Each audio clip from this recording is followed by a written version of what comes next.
Eliza's scream ripped through the trees like a wounded animal, sharp and wild, the kind of sound that made every creature in the forest freeze.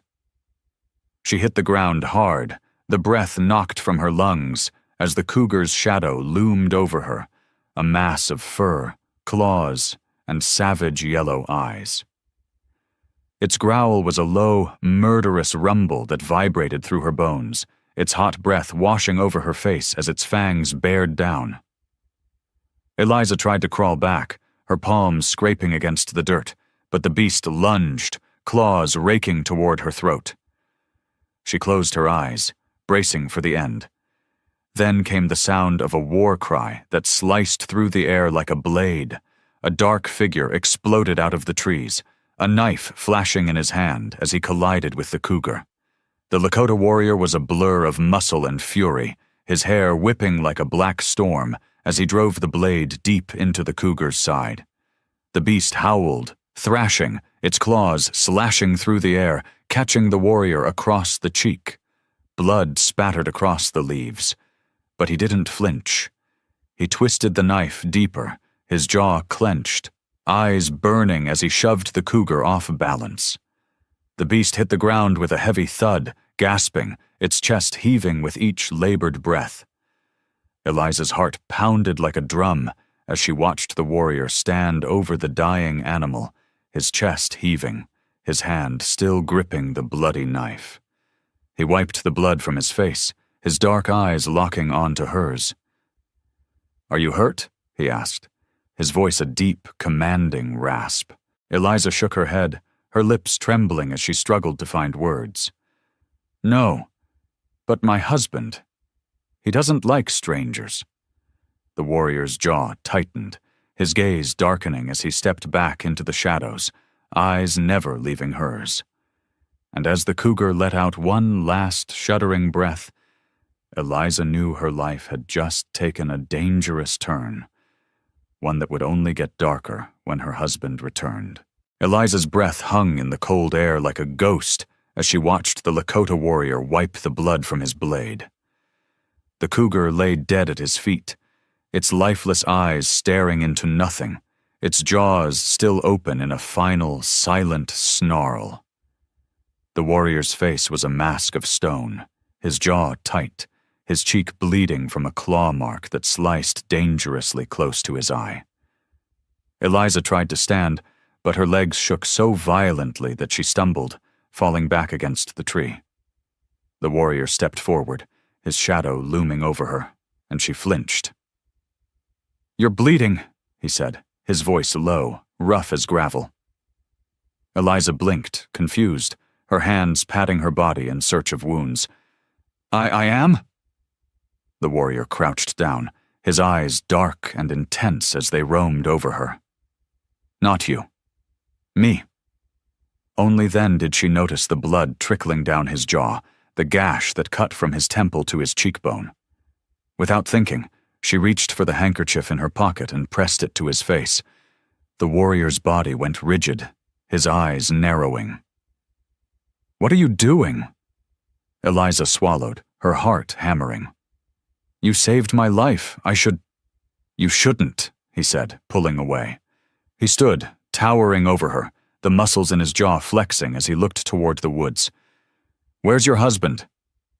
The words hit her like a slap. Eliza's eyes darted to the path, her pulse quickening. He's in town. Should be back by nightfall." The warrior's gaze sharpened, his jaw clenching. "You need to leave." "What? Why?" "Because," he said, his voice colder now, "when a man saves another man's wife, he becomes a threat. And men with guns don't like threats." The wind howled through the trees, carrying with it the distant echo of hoofbeats. The warrior's eyes darkened, his jaw set. "They're coming," he said, slipping the knife back into its sheath. "You need to get inside, lock the door. Don't come out until they're gone." "Who?" Eliza asked, her voice cracking. "Who's coming?" But the warrior was already backing away, his eyes fixed on the horizon where the sound of hoofbeats grew louder. "Your husband," he said, his voice grim. And he's not alone. The cabin door slammed open so hard it nearly flew off its hinges. Eliza jerked upright, her breath catching in her throat as her husband stormed in, his boots heavy against the wooden floor. Behind him, 2 men followed, their eyes cold and hard beneath wide-brimmed hats. And in her husband's hand, a rifle gleamed like a coiled snake. "You," he spat, eyes blazing as they fixed on Eliza. "You were with him, weren't you?" Eliza's heart pounded like a war drum, her palms sweating against her dress. "With who?" "Don't play dumb," he snarled, raising the rifle and jabbing it towards the door. "I saw him. That Indian savage. Thought you could sneak around with him while I was gone?" "No!" Eliza cried, her voice shaking. "He saved me. I was being attacked by a cougar." "A cougar?" her husband sneered, his eyes narrowing. "Or was it him? Maybe he was the one all over you, sinking his claws into what don't belong to him." The room fell deathly silent. The 2 men behind him exchanged glances, their hands resting on their gun belts. Eliza swallowed hard, her pulse roaring in her ears. "I swear he didn't touch me," she said, her voice breaking. "He saved my life. He killed the cougar." "Where is he now?" her husband demanded, eyes scanning the room like a hawk hunting prey. "Gone," Eliza whispered. "He left." But even as she said it, she could feel him, the Lakota warrior, outside, watching, waiting. The hair on the back of her neck prickled, and she dared a glance toward the window. There, just beyond the trees, she caught the faintest glimpse of dark eyes staring back at her, a shadow barely visible against the bark. The husband stormed closer, his face inches from hers, the smell of whiskey and sweat thick on his breath. "If I find out you're lying," he hissed, pressing the rifle barrel against her cheek, "you'll end up just like that cougar, dead and bleeding in the dirt." Eliza's breath hitched, her skin burning beneath the cold steel, but behind her husband, the 2 men had gone still, their eyes locked on the window. One of them took a step back, his jaw tight. "Bill," he said, voice low, "I think we're being watched." And outside, in the shadow of the trees, the Lakota warrior's knife gleamed like a wolf's fang in the dying light. The room felt colder, the air thick with the scent of sweat and tension. Eliza's husband, Bill, tightened his grip on the rifle, his knuckles white against the wooden stock. The 2 men flanking him shifted uneasily, eyes darting toward the window where the shadow had passed. "What do you mean we're being watched?" Bill growled, his voice low, dangerous. The man named Lucas swallowed, his eyes fixed on the trees. "Saw something, moved fast, like a ghost." Bill sneered, shaking his head. "You gone soft, Lucas? Ain't nothing but wind and shadows out there." But Eliza saw it. The slight flicker of doubt in Bill's eyes. The way his jaw clenched just a little too hard. Outside, the wind howled, rattling the shutters like a dying breath. Eliza's gaze flicked back to the window, and her heart jolted when she saw it. The briefest glimpse of dark hair and fierce eyes, watching them with a cold, unblinking stare. The Lakota warrior was still there, a shadow among shadows, his knife glinting in the moonlight. Bill took a step closer to Eliza, his boots scuffing against the wooden floor. "You sure you ain't seen him?" he said, his face so close she could smell the whiskey on his breath. "Because if you're lying, Eliza, it won't just be him bleeding tonight." Eliza's throat tightened, her mind spinning. Should she tell the truth? Warn them that the warrior was still there, just outside the door, watching, waiting. Or would that just put the warrior in more danger? Before she could speak, the door creaked open behind them. All 3 men spun around, guns raised, but it was only the wind, blowing the door wide open and sending a gust of cold air slicing through the room. Eliza's heart raced, her pulse pounding in her ears. In that moment, she saw him. The Lakota warrior stepped forward from the shadows, his dark eyes burning, his knife gripped tight in his hand. "Get away from her," he said, his voice low and lethal.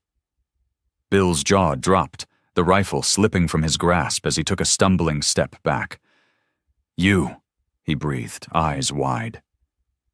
The warrior moved closer, each step deliberate, controlled, a predator circling its prey. "I saved your wife's life," he said, his gaze flicking to Eliza, then back to Bill. "But if you lay another finger on her, you'll wish I hadn't." The room fell silent, the only sound the wind howling through the open door and the deadly, heavy breathing of a man who had just been given one last chance to live. Bill's eyes darted from the Lakota warrior to the knife gleaming in his hand, the blade still stained with the Cougar's blood. The two men beside him shifted uneasily, hands hovering over their guns, but neither moved. The warrior stepped forward, his jaw clenched, eyes dark and unblinking. "I said, get away from her." Bill swallowed, a bead of sweat trickling down his brow. "This is my house," he snarled, but his voice shook, betraying the fear tightening around his throat like a noose. "Your house," the warrior said, his voice as cold as the wind that whipped through the open door. "But she's not yours to hurt." Bill's face flushed red, his fists clenched. "You think you can just walk in here, you savage, and tell me what to do?" His voice cracked on the last word, his eyes darting to the knife. The warrior said nothing, just stared at him with eyes as dark and empty as a storm. And that silence, it was louder than any threat, sharper than any blade. Bill lunged forward, fist swinging, but the warrior moved faster. He sidestepped, grabbed Bill's arm, and twisted it behind his back, forcing him to his knees. Bill howled, his shoulder popping, his eyes wild with pain. "Get him!" he screamed, but the two men hesitated, their hands still on their guns, eyes locked on the warrior who now stood over Bill, the knife inches from his throat. "Do it!" Bill spat, his face pressed against the wooden floorboards. Lucas took a step forward, his hand trembling as it hovered over his gun. "You let him go," he said, but his voice was weak, a child's whimper in the face of a storm. The warrior didn't move. His jaw clenched, his eyes dark as he leaned closer to Bill. "You want to hurt her?" he said, his voice low, deadly. "You'll have to go through me." Bill spat blood onto the floor, his eyes blazing. "You're dead. You're a dead man, you hear me?" The warrior tightened his grip on Bill's arm, the knife pressing against his skin just enough to draw a thin line of blood. "Not today," he said, "but if you touch her again, you won't live to regret it." He released Bill, letting him collapse onto the floor, clutching his arm and gasping like a beached fish. The two men backed away, hands raised, eyes wide. The warrior stepped back, his knife still dripping, his chest heaving.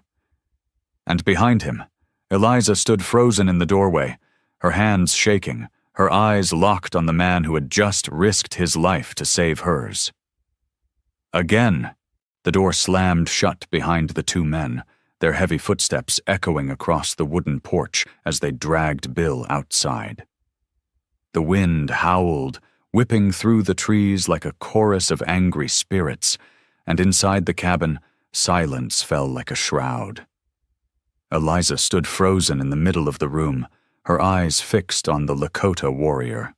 His chest rose and fell in deep, ragged breaths, his hand still clenched around the knife, blood trickling down his knuckles. The Cougar's blood. Or was it Bill's? "Are you all right?" Eliza asked, her voice trembling, her hands shaking as she wrung the edge of her apron. The warrior didn't answer. His dark eyes remained fixed on the door, his jaw tight, his body taut like a bowstring pulled to its limit. "You shouldn't have done that," Eliza said, her words a fragile whisper. "Bill won't forgive this. He'll come back." The warrior's gaze snapped to her, fierce and unyielding. "Let him!"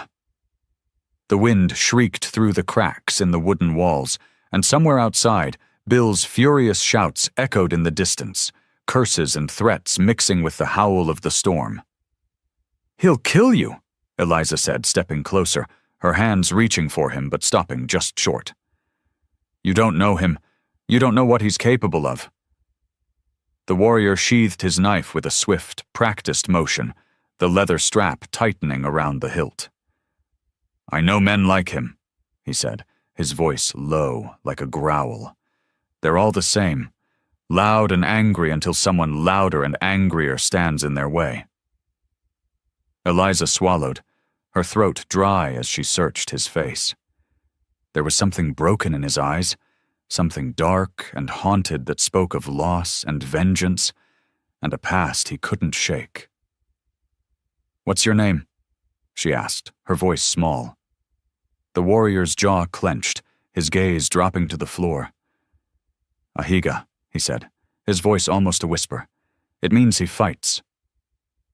Eliza nodded, the name lingering in the air between them like a ghost. "Thank you, Ahiga, for saving me." His eyes met hers, and for a brief, fleeting moment, the hardness in his gaze softened.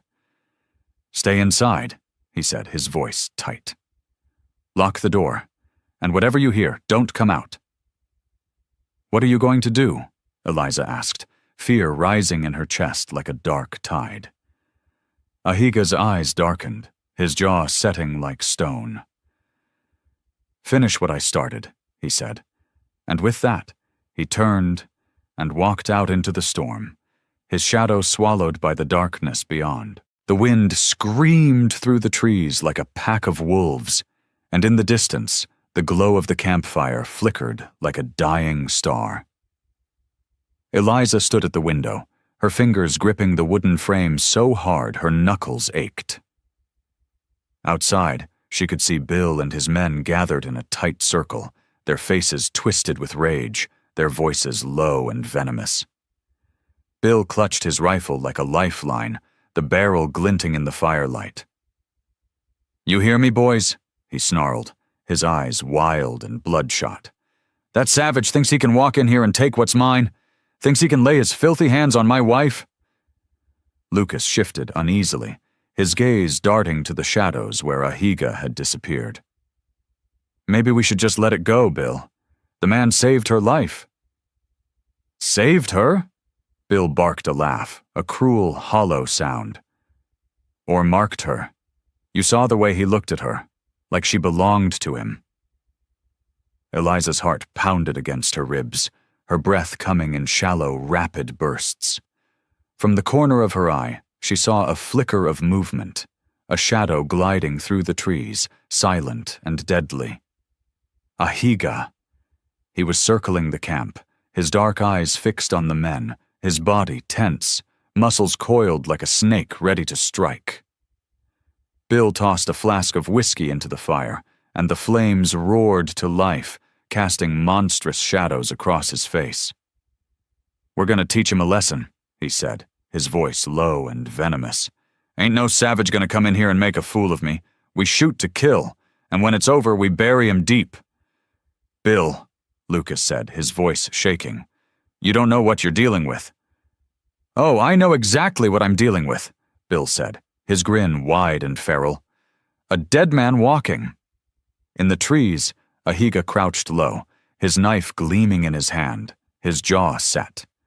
The moon cast a silver halo around him, highlighting the blood still smeared across his cheek, the fire in his eyes that refused to die. Eliza pressed her forehead against the window, her breath fogging the glass. "Please," she whispered, her voice a prayer to the darkness. "Please don't let him do this."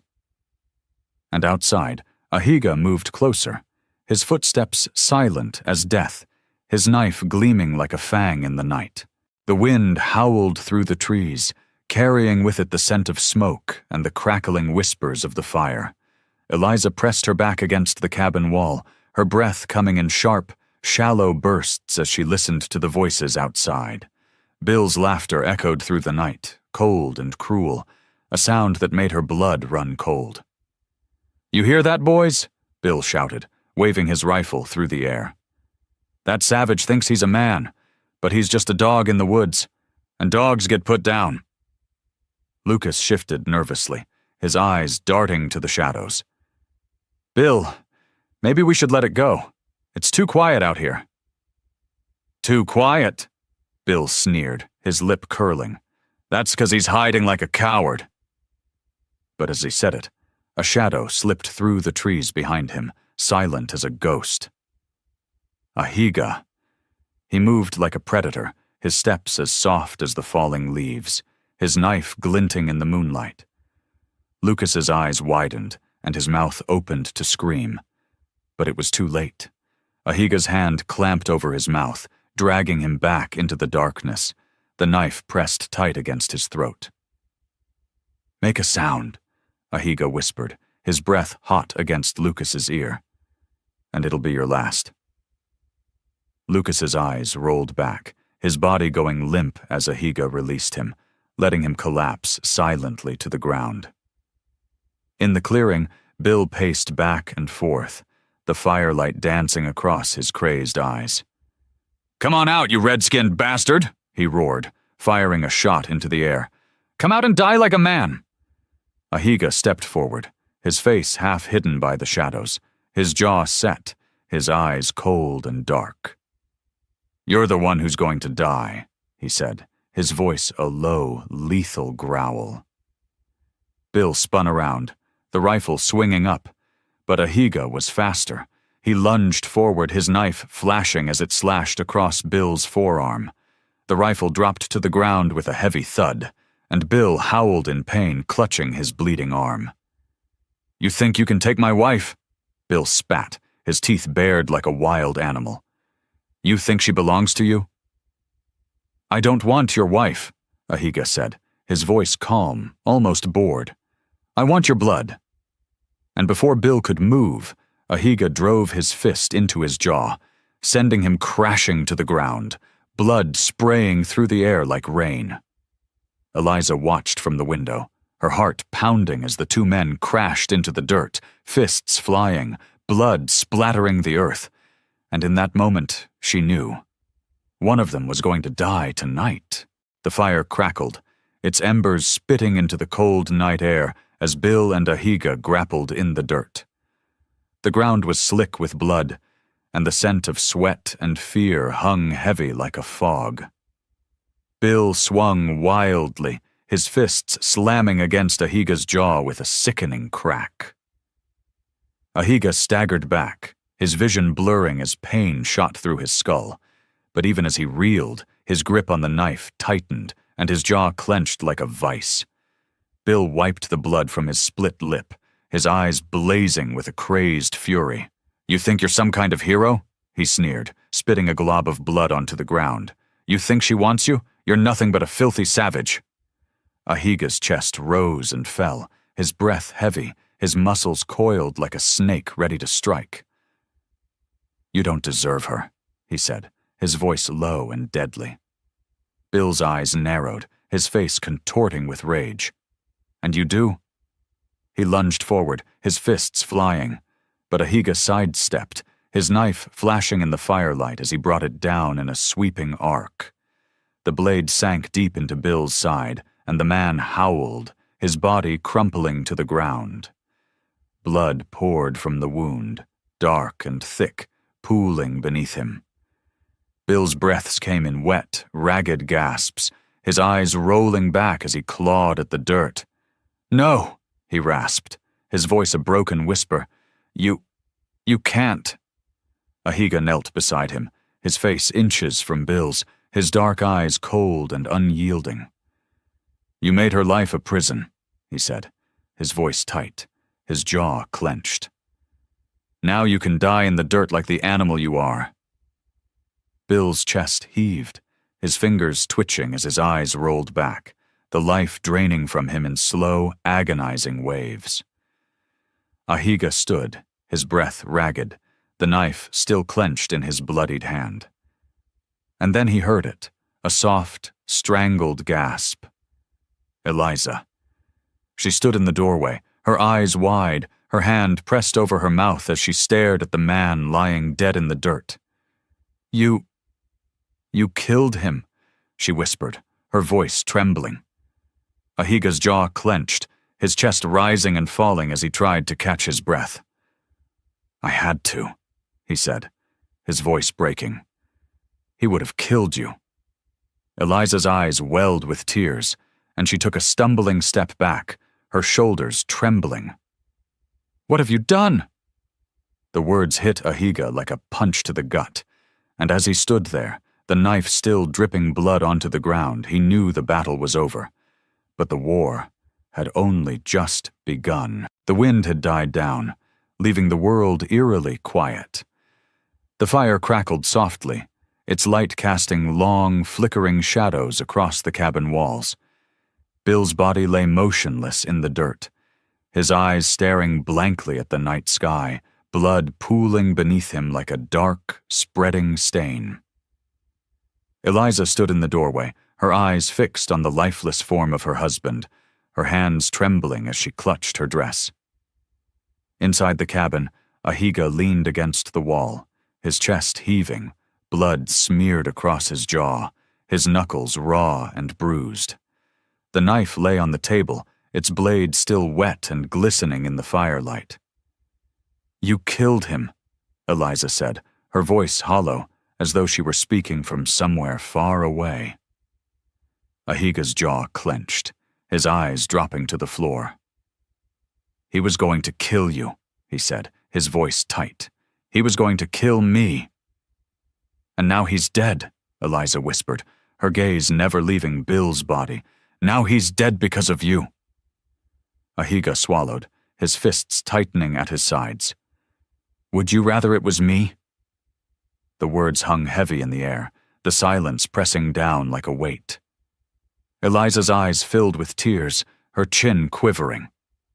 "I don't know," she said, her voice breaking. "I don't know anything anymore." Ahiga took a step forward, his heart pounding. "Eliza." "Don't," she said, her voice sharp, her hand shooting up like a shield. "Don't come any closer." Ahiga stopped, his chest aching, the world spinning beneath his feet. The room felt too small, too hot, the walls closing in like a trap. "You saved me," Eliza said, her voice trembling. "But you also ruined me. Don't you see? They'll come looking for him, for you. And when they find out what happened here, I know," Ahiga said, his jaw tightening. "I know." The silence stretched between them, a chasm that felt impossible to cross. Outside, the first rays of dawn pierced the horizon, painting the world in hues of gold and red. Blood and fire, life and death. "What will you do now?" Eliza asked, her eyes haunted, her voice barely a whisper. Ahiga looked down at the knife on the table, his jaw clenched, his fists shaking. "Leave," he said, his voice raw. "I'll leave." "And me?" Eliza's voice broke, a single tear slipping down her cheek. "What will I do?" Ahiga's eyes met hers, dark and hollow. "Survive," he said, his voice cracking. "Just like you always have." And without another word, he turned and walked out the door, the first light of dawn swallowing his shadow as he disappeared into the trees.